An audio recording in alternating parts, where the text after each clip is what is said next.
Миңнегөл Куропаткина шашка уйнарга ярата. Уйнап кына калмый, район күләмендә уздырылган ярышларда беренчелекне дә бирми әле. Бүген ул кабат шашка өстәле артында.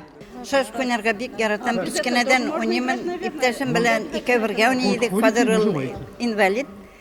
Уйный алмый.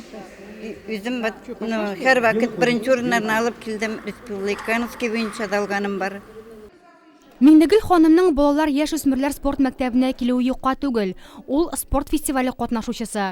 30 көндәше дә бар.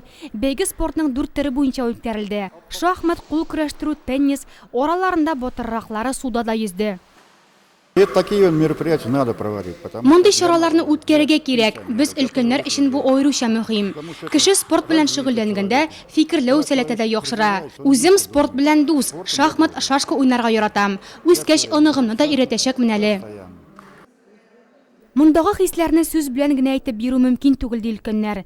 Кайберәүләр спортның барлык төрләрендә дә үзен сынап карады. Районыбызның Сукырлар җәмгыяте әгъзалары спорт мәктәбендә даими кунак. Атнасына 1-2 тапкыр бирегә килеп суда yüзәләр. Спорт ул физик халәтне яхшырту өчен генә түгел, рухи дөньяны баету өчен дә кирәк дип саныйлар.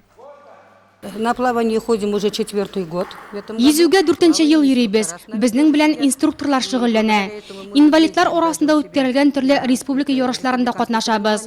Быел Алабуга шәһәрендә Сукырлар арасында үткәрелгән йөзү ярышында Кузьмина Марина 1нче урынны алды.